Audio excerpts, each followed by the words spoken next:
Here are the facts. In China it's called qi, and in India it's known as prana. In the West we call it the soul. But what exactly is it? To the religious, it's a spark of divinity that connects us to the universe. To the skeptics, it's a series of chemical interactions within the brain. Billions of people believe in spiritual energy, but there's no scientific proof of its existence. Finding the soul is a tricky proposition. Modern science has disproven many historical notions of this energy, but the search continues. History is filled with stories of charlatans and believers alike claiming to have discovered it. Consider the notorious experiments of Dr. Duncan McDougall in 1907, when he claimed that the soul weighed an average of 21 grams. This experiment was deeply flawed, but failure hasn't stopped us yet. In fact, some people think the search for the soul ended decades ago with a man named Wilhelm Reich. Born in 1897, Wilhelm Reich studied psychoanalysis under Sigmund Freud.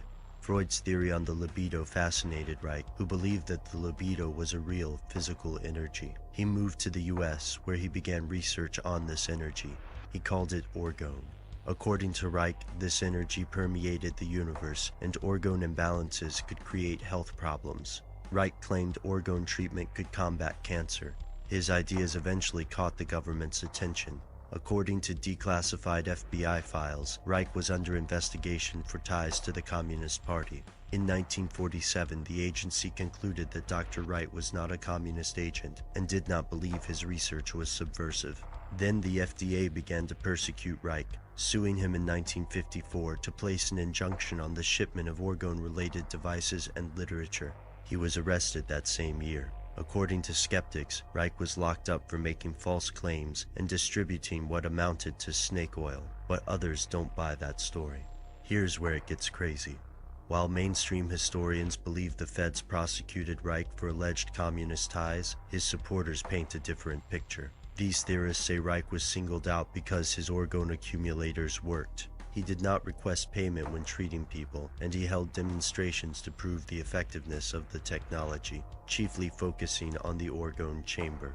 These boxes are made from layers of wood, wool, and metals. According to Reich, they concentrate ambient orgone energy, which can cure physical ailments. Reich also used orgone to operate his cloudbuster, which he claimed could manipulate cloud cover. Archived newspaper articles report the cloudbuster's alleged success. So if orgone is real and potentially beneficial, why did the government crush Reich? Most theorists believe factions in the government and the medical industry repressed Reich's work because it threatened the status quo. Other theorists believe President Eisenhower enlisted Reich in a covert war against extraterrestrials and that the arrangement soured. Both of these groups are short on proof and resort to rumors, but the FDA's actions are suspicious. After stalling transportation of the device, the agency collected Reich's literature and burned it in incinerators. Reich died of heart failure in prison in 1957. Today, he's a controversial figure, on the fringes of psychology and at the heart of conspiracy theories. Which image is closer to the truth? Was Wilhelm Reich hounded for being a snake oil salesman? Or was he jailed for discovering something they don't want you to know? The Cloudbuster.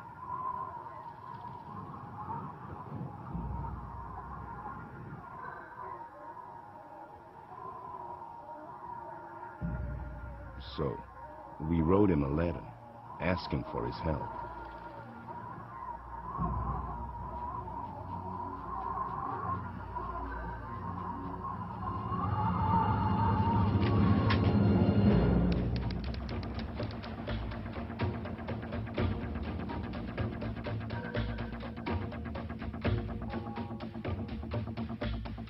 The offer was simple: money for rain.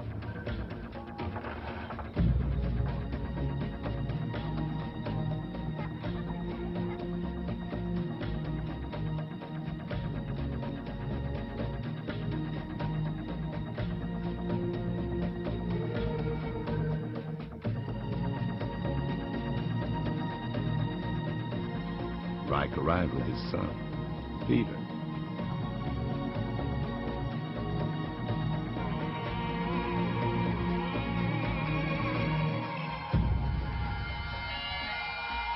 He promised his rain within 24 hours.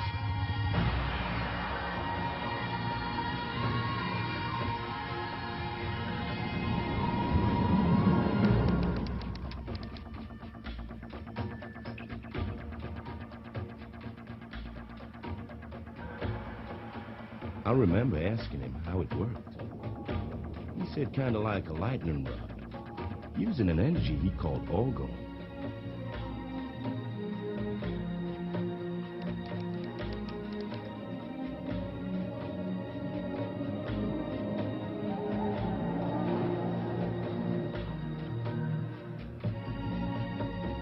I only found out later why the men from the government were watching him.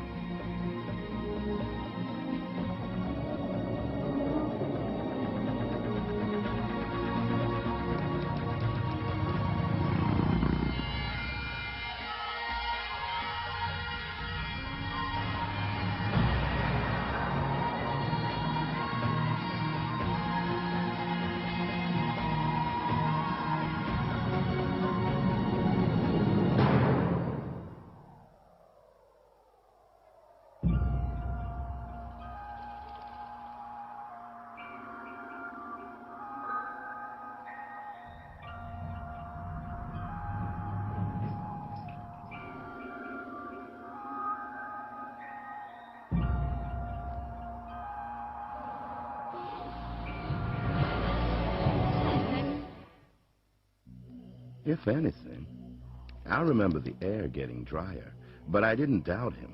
Reich had a confidence that stuck to you.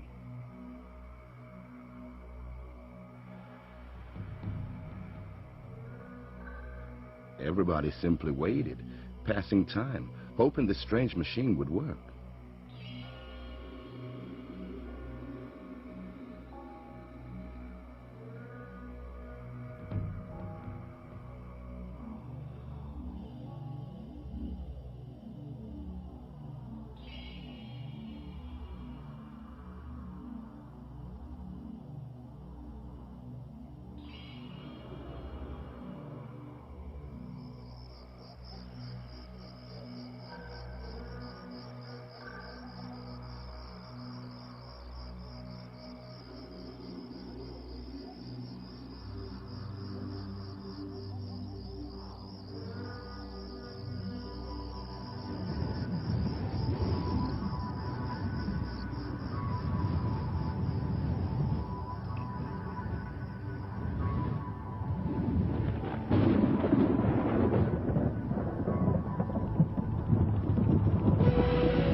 That machine sure did something.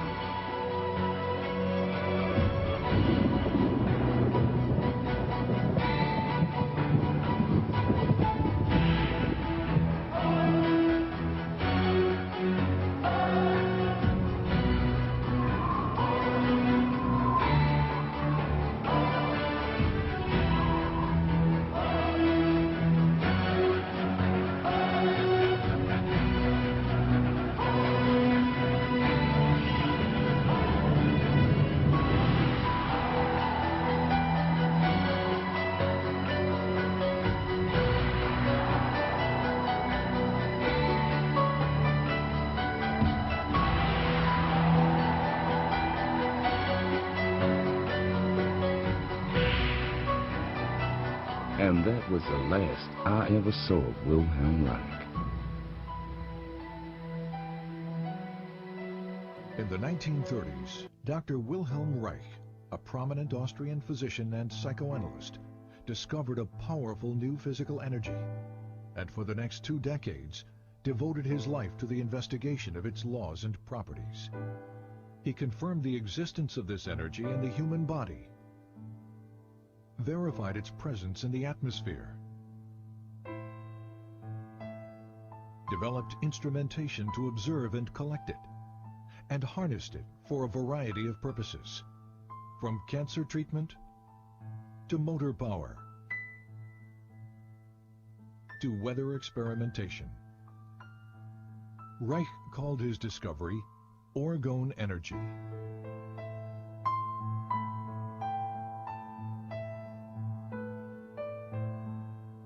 But tragically, it was a discovery that the world was not ready for.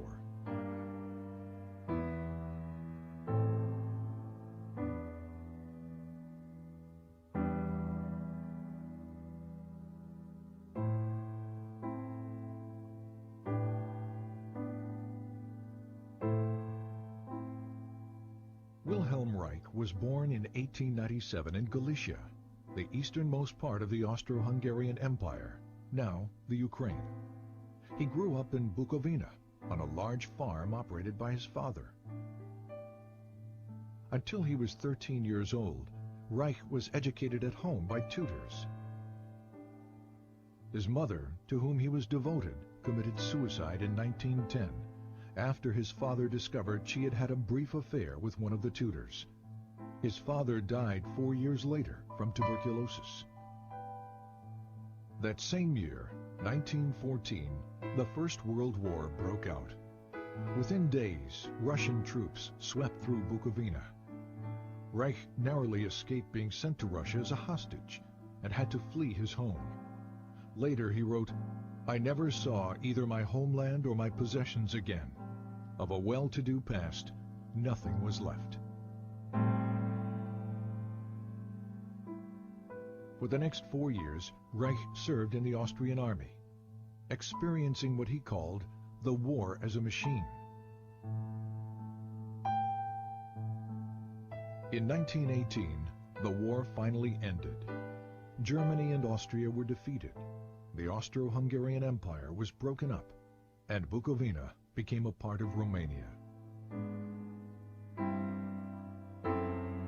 Alone, homeless, and intellectually starved after 4 years of war, Reich entered the medical school at the University of Vienna.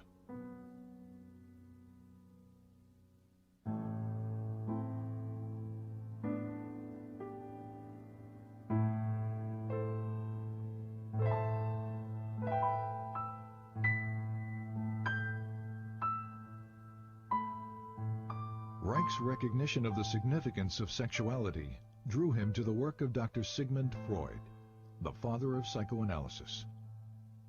Soon he was considered one of Freud's most promising students. Freud had discovered that neuroses are caused by the conflict between natural sexual instincts and the social denial and frustration of those instincts. Freud had also hypothesized the existence of a biological sexual energy in the body. He called it libido, and described it as something which is capable of increase, decrease, displacement, and discharge, and which extends itself over the memory traces of an idea like an electric charge over the surface of the body. But as the years passed, Freud and his followers diluted much of this concept, reducing the libido to little more than a psychological energy or idea. By 1925, Freud had concluded that the libido theory may therefore, for the present, be pursued only by the path of speculation. Reich's clinical observations, however, demonstrated that sexual energy was more than just an idea, and that sexual satisfaction, in fact, alleviated neurotic symptoms. He discovered that the function of the orgasm is to maintain an energy equilibrium by discharging excess biological energy that builds up naturally in the body. If that discharge function is disturbed, as it proved to be in all his patients, this energy continues to build up without adequate release, stagnating and fueling neurotic disorders. Reich's orgasm theory set him apart from his colleagues because it indicated that the libido was a real physical energy that possibly might be measured quantitatively. His clinical work also led to new therapeutic techniques designed to discover and eliminate any impediments to the flow and discharge of this energy. But the widespread existence of human misery forced Reich to conclude that the solution to the problem of neuroses was not treatment, it was prevention. "You have to revamp your whole way of thinking," said Reich, so that you don't think from the standpoint of the state and the culture, but from the standpoint of what people need and what they suffer from. Then you arrange your social institutions accordingly. Freud, on the other hand, maintained that culture takes precedence, that sexual instincts must be adapted to the existing social structure. These conflicting positions led to an eventual break between Reich and Freud. In Vienna and later in Berlin, Reich devoted much of his time and money educating working-class people about the essential role of sexuality in their lives. "I had 6 clinics in Vienna," said Reich, "where people came and received advice once or twice a week. To provide medical and educational help was its purpose." To reach the greatest number of people, he worked within the socialist and communist parties to promote sex education, birth control, divorce rights, and better housing. Reich recalled that in Berlin there were about 50,000 people in my organization in the first year. Reich was also very outspoken about Germany's turbulent political climate. Unlike most members of the Berlin Psychoanalytic Association, Reich openly opposed the rise of the Nazi Party.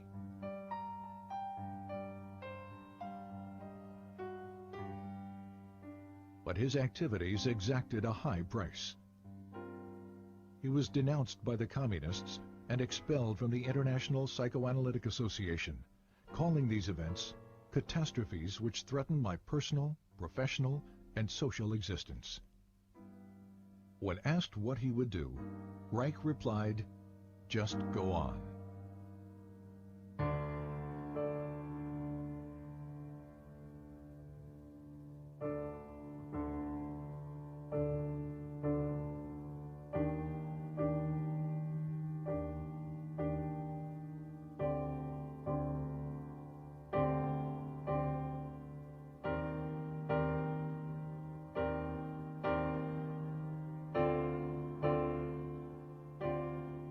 University of Oslo, 1935. While continuing to teach and develop his innovative therapeutic techniques, Reich began a series of laboratory experiments to verify the existence of a physical, biological energy expressed in the emotions. Using human subjects, Reich was able to demonstrate a charge at the skin surface directly related to feelings of pleasure or anxiety.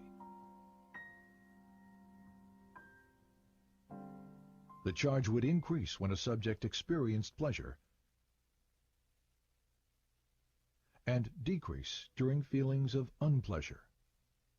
From this, Reich concluded that pleasure is the movement of biological energy toward the periphery of the organism, while anxiety is the movement of this energy toward the center.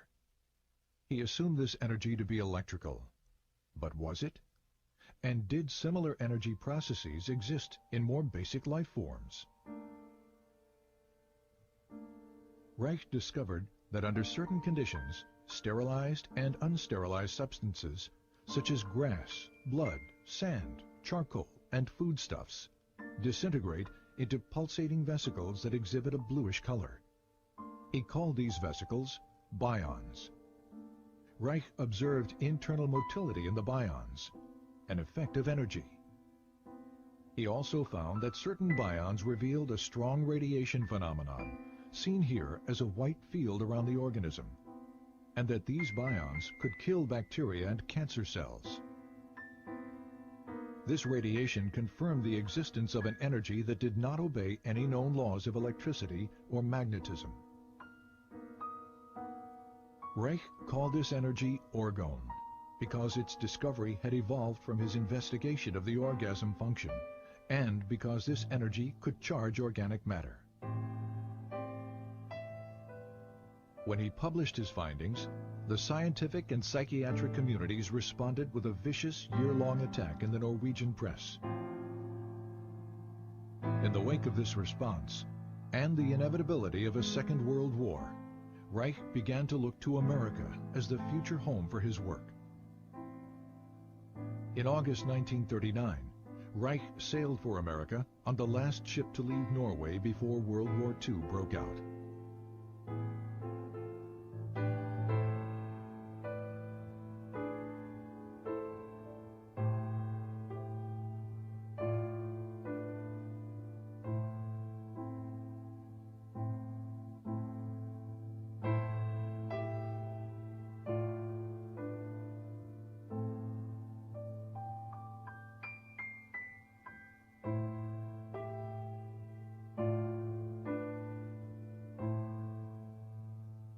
Reich settled in the Forest Hill section of New York City. He taught at the New School for Social Research in Manhattan.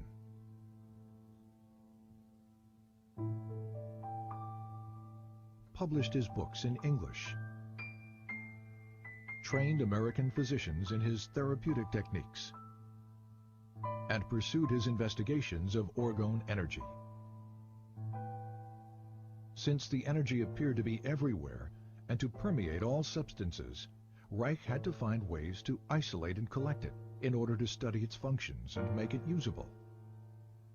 Experiments demonstrated that organic or non-metallic materials, such as cotton, wool, or plastic, attract, absorb, and hold the energy. Metallic materials, steel or iron, attract the energy and quickly reflect it in both directions. On the basis of these experiments, Reich constructed small boxes with alternating layers of organic and metallic materials, with the inner walls lined with metal. The organic layers attract the atmospheric orgone energy, which is then directed inward by the metal layers. Any energy reflected outward by the metal layers is reabsorbed by the organic material, attracted back to the metal and directed toward the inside of the box. The result, a higher concentration of orgone energy inside the box. The more layers, the higher the concentration. This accumulation of energy can be verified in a variety of ways. For example, a constant temperature difference exists between the air above the box and in the surrounding air, contradicting the second law of thermodynamics. There also exists a slower electroscopic discharge rate in the higher orgone concentration within the box. These layered boxes, known as orgone energy accumulators, became a valuable tool in Reich's scientific and medical research. Initially, they were used to observe visual manifestations of orgone energy within the enclosure, and to test the effects of orgone radiation on cancer mice. Because his results with cancer mice were so promising, Reich decided to test the effects of orgone radiation on human subjects. He constructed orgone energy accumulators that were large enough for a person to sit in, and in 1942, he began experimental treatments with cancer patients.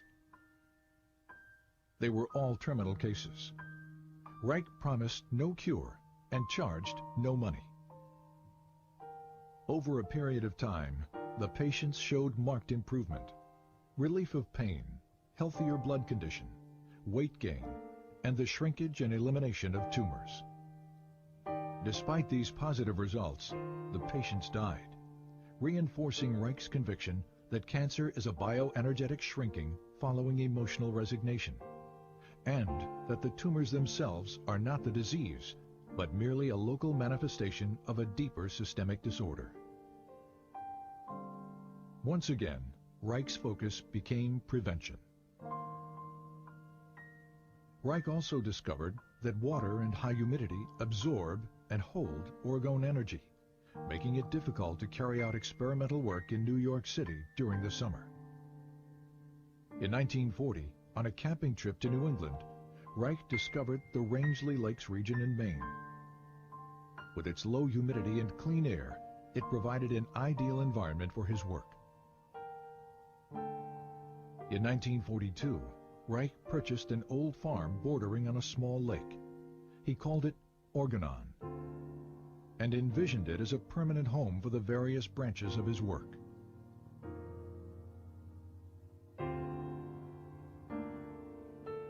In 1945, a student's laboratory was built.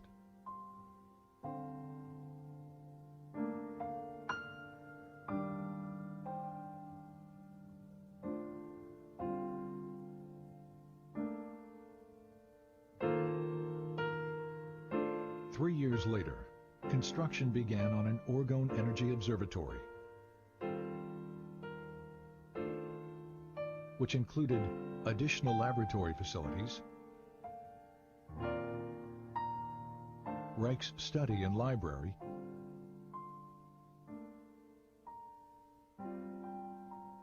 and outdoor observation decks. Funding for these buildings and for Reich's research came exclusively from his own income as a physician and teacher, and from loans and contributions by students. By 1947, after less than 8 years in America, Reich's work was attracting considerable interest as Orgone research expanded into new areas of psychiatry, medicine, and biophysics. One of Reich's most significant new developments was the discovery of a motor force in Orgone energy that had enormous practical implications. Here, Reich demonstrates a small motor being propelled by Orgone energy from the body. And here, motor power is provided by Orgone energy harnessed from the atmosphere.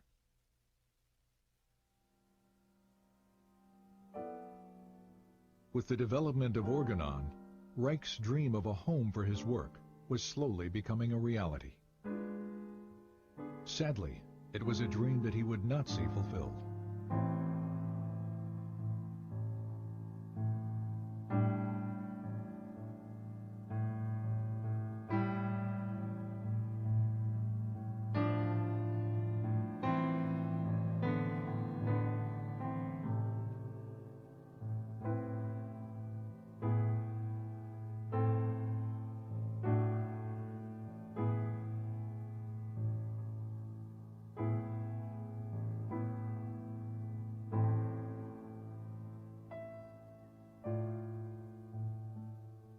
In 1947, this article, written by freelance journalist Mildred Brady, appeared in New Republic magazine. It was filled with distortions and innuendos about Reich's sexual theories and Orgone research. Brady's most inflammatory claim was that Reich was building accumulators of Orgone energy which are rented out to patients who presumably derive orgastic potency from it. Implying that Reich was a danger to the public, Brady challenged the medical authorities to take action against him. 2 months later, the article was brought to the attention of the Federal Food and Drug Administration. The result was a 10-year campaign by the FDA designed to destroy Reich's work. The FDA focused on the Orgone energy accumulator, which Reich and other physicians were using experimentally with patients.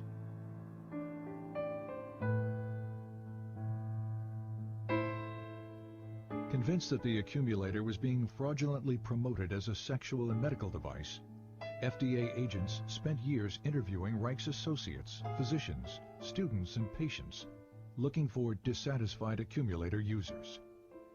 None were ever found. As the FDA attack continued, so did Reich's work. He continued to develop new ways to visualize, measure, and harness Orgone energy from the atmosphere. The Cloudbuster, for example, was an experimental instrument that could affect weather patterns by altering concentrations of Orgone energy in the atmosphere.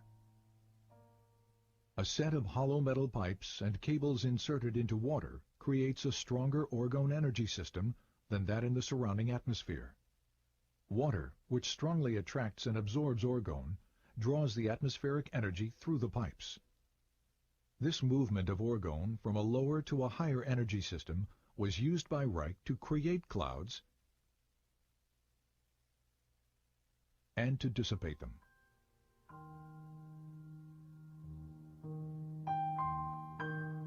In 1953, during a long drought that threatened the Maine blueberry crop, several farmers offered to pay Reich if he could bring rain to the parched region.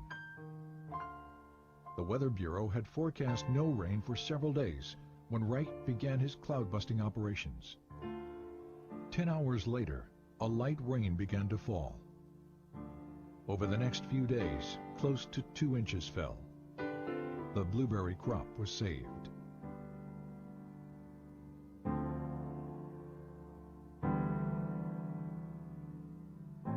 In February 1954, the FDA filed a complaint for injunction against Reich in the federal court in Portland, Maine. The complaint declared that Orgone energy does not exist. It asked the court to prohibit the shipment of accumulators in interstate commerce and to ban Reich's published literature, which they claim was labeling for the accumulators. Reich responded to the complaint with a lengthy letter to Judge John Clifford, explaining that he could not appear in court since doing so would allow a court of law to judge basic scientific research. Scientific matters, he wrote, can only be clarified by prolonged, faithful, bona fide observations in friendly exchange of opinion, never by litigation. I therefore submit, in the name of truth and justice, that I shall not appear in court. Judge Clifford did not accept Reich's letter as a valid legal response, and the injunction was issued on default, as if Reich had never responded at all. But the injunction was even more excessive than the initial complaint. It ordered that all Orgone energy accumulators and their parts were to be destroyed. It ordered all materials containing instructions for the use of the accumulator to be destroyed as well. It also banned a list of Reich's books containing statements about Orgone energy, until such time as all references to Orgone energy were deleted. After the initial shock, Reich continued his work, traveling to Arizona to experiment with the cloudbuster in the dry desert environment.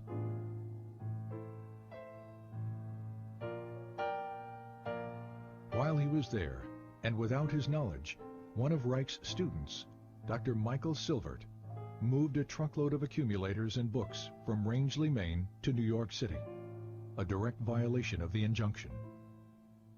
As a result, the FDA charged Reich and Silvert with criminal contempt of court. In 1956, both men were found guilty. Reich was sentenced to 2 years in a federal prison. While Reich appealed his sentence, the government carried out the destruction of accumulators and literature. In New York City, several tons of Reich's books and other publications were burned in one of the city's garbage incinerators, including titles that were only to have been banned. This destruction of literature constitutes one of the most heinous acts of censorship in United States history.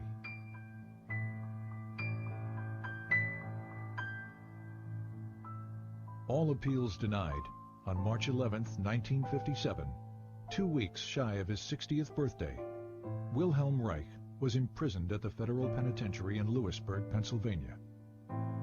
He died there of heart failure 8 months later, on November 3, 1957, and was buried at Orgone.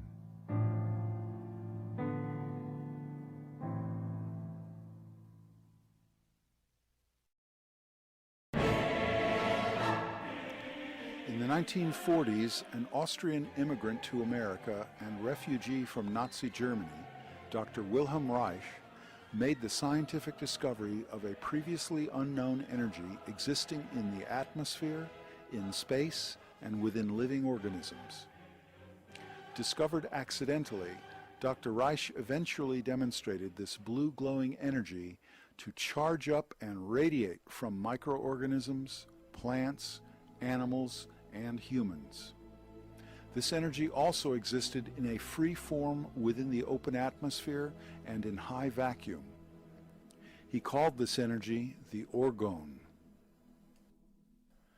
Orgone energy, as Dr. Reich discovered, was synonymous with life energy, long postulated by scientists and accepted as fact by ordinary people from around the world. Orgone energy could be gathered in its free form directly from the atmosphere using a device he later called the Orgone energy accumulator. A simple enclosure resembling a large hollow capacitor, composed of alternating layers of special insulators and conductors. The Orgone accumulator allowed a high charge of the orgone to collect inside itself, facilitating its direct study and revealing many of its properties. Dr. Reich observed the orgone energy charge in the human biosystem was expressed in emotion and sexuality and could be measured bioelectrically. A person's overall vitality and aliveness was a function of human and atmospheric orgone charge and pulsation, and this could often be increased by sitting inside the orgone accumulator. Orgone charge of the tissues was a fundamental component of the immune system, as revealed in the bioelectric charging of red blood cells. The Orgone accumulator was found to boost the immune system of people who sat inside them for periods of approximately 30 minutes a day over many days, and to thereby promote health and reduce the symptoms of some diseases. So incredible were the healing effects of the Orgone accumulator that Dr. Theodore Wolff, a pioneer in psychosomatic medicine and associate of Dr. Reich, called the Orgone accumulator the most important discovery in the history of medicine, bar none. Another German physician has stated, "Failure to use the Orgone accumulator in the treatment of severe burns constitutes medical malpractice." Dr. Reich observed the Orgone energy had a blue color, and he reasoned the Earth was surrounded by an envelope of blue glowing Orgone energy. He observed the streaming of protoplasm in the cells, and movements of smooth muscle tissue bore a resemblance and functional similarity to the movements of streaming cloud patterns and to the illuminating an animal-like aurora phenomenon. This was years before high-altitude aircraft discovered the atmospheric jet streams, and more than a decade before the astronauts returned color photos of the Earth's blue-glowing atmosphere. Dr. Reich reasoned that both the hurricanes and galaxies were created and put into motion by superimposing streams of Orgone energy in a cosmic dance similar to the sexual attraction between male and female. He demonstrated the existence of Orgone energy in deep vacuum tubes, which also glowed blue when charged up inside Orgone energy accumulators. The Orgone energy filled all space, he argued, satisfying many of the descriptions of the older cosmological ether of space, or what modern astronomy confusedly calls dark matter, and which is identified as an anomalous blue-glowing halo surrounding galaxies. Even more controversial, Dr. Reich developed a method to run small motors with the Orgone energy. He also developed Orgone energy devices for affecting the atmospheric Orgone and clouds to bring rains during droughts or even into large deserts.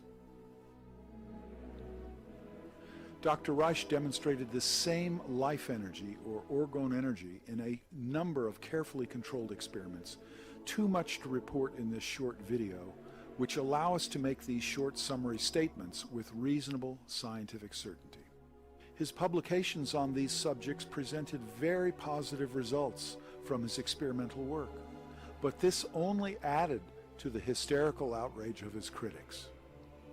They slandered his early research on human sexuality, called the Orgone accumulator a sex box, and subjected Dr. Reich and his associates to character assassination and slander. Dr. Reich's work and ideas were chronically misrepresented in popular newspaper and magazine smear articles.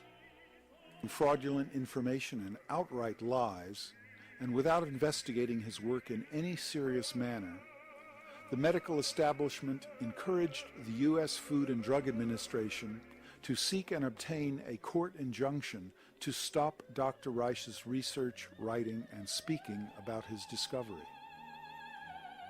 In a legal case which has far greater significance to American freedoms and the U.S. Constitution than the better-known Scopes monkey trial, Dr. Reich was finally charged with contempt of court for the technical violation of an obscure cosmetic labeling law.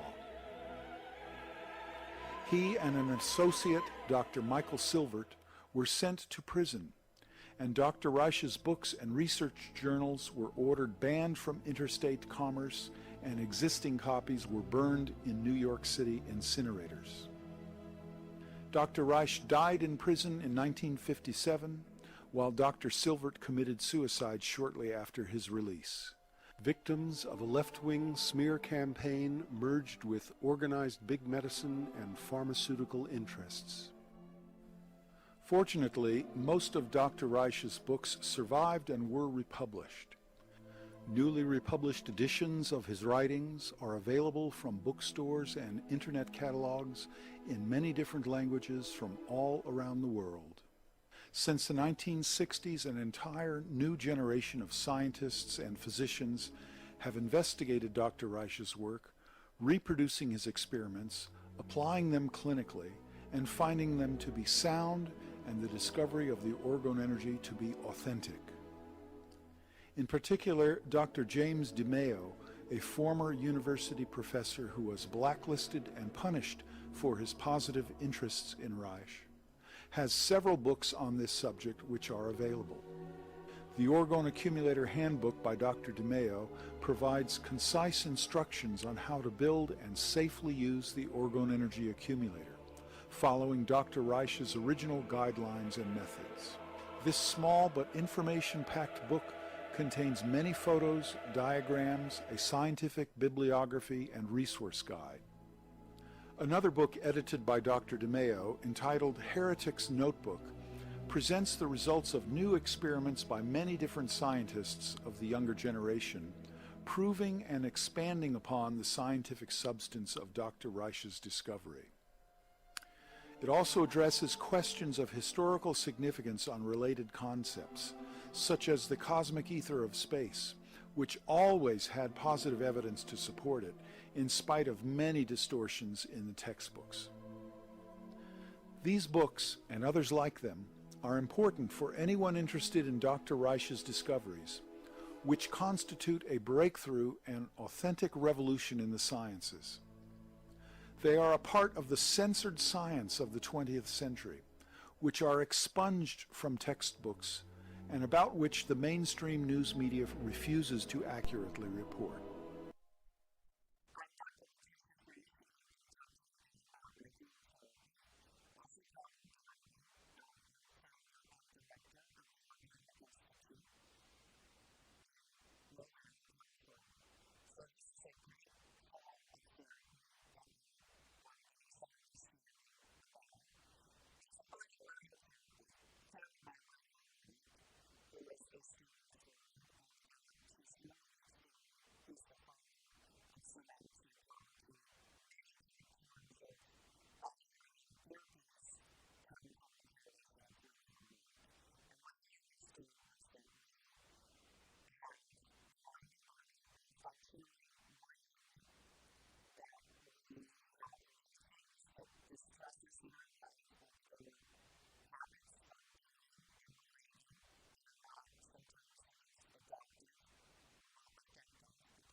It was such a clear body language of resignation at the thought of it.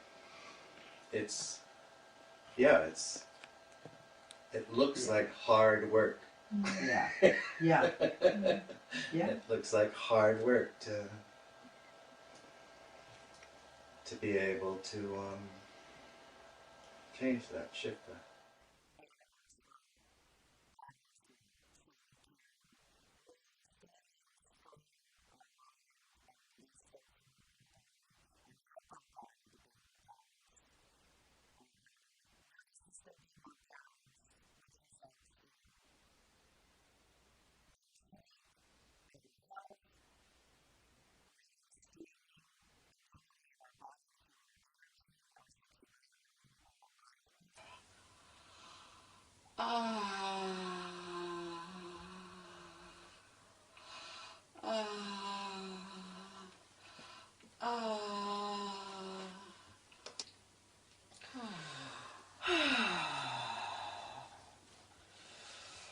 How are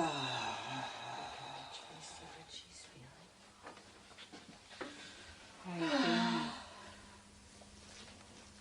Good. Yeah.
Here's this photo. This was taken in the Bahamas in 1990 on the Grand Bahama Bank, right where that big vortex is that Kel and I gifted, and other people gifted, east of Bimini, west of Nassau.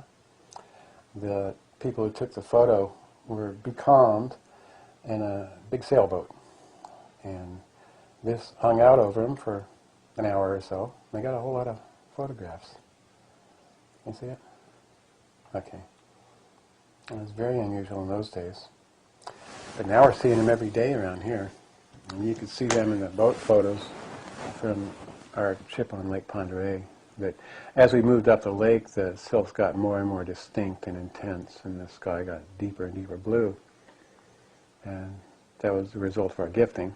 And gifting is what New Agers say when they give somebody something. They don't say, well, I'm going to give you this. They say, I'm going to gift you with this. I think it's kind of silly personally, but you know, it's inoffensive and it's caught on, but it means drop an orgonite in the environment. Specifically, when a person wants to start improving the atmosphere and the climate where he lives, he goes out and disables the death towers with orgonite. We call them tower busters.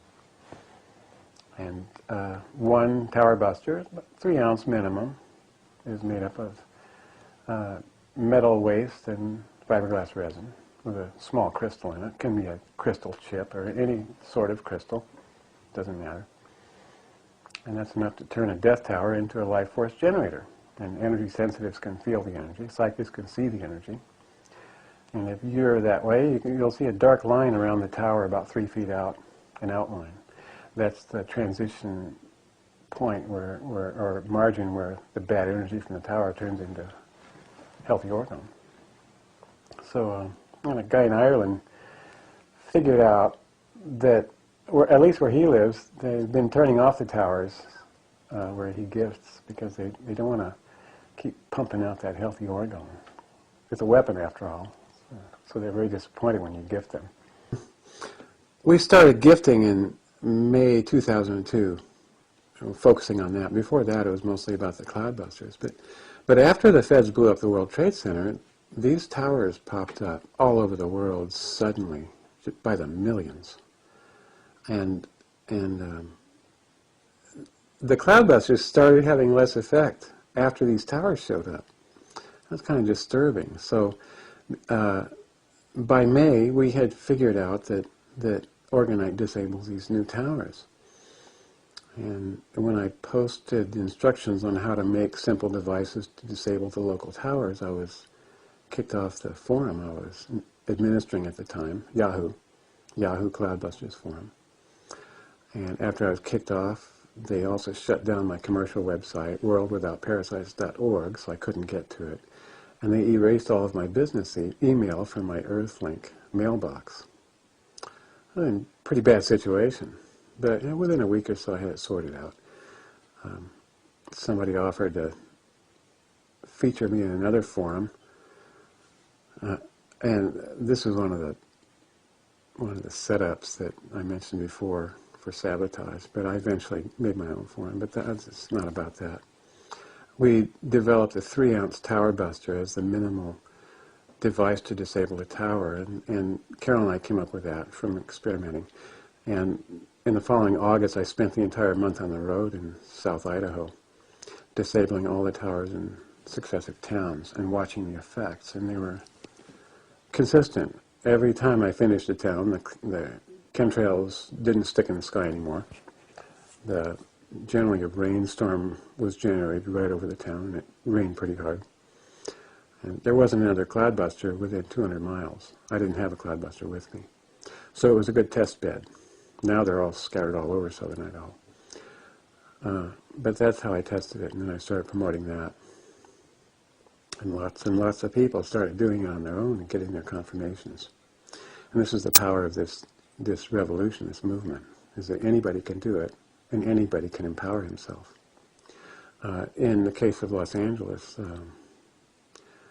there was a concerted effort to erase DB from public awareness.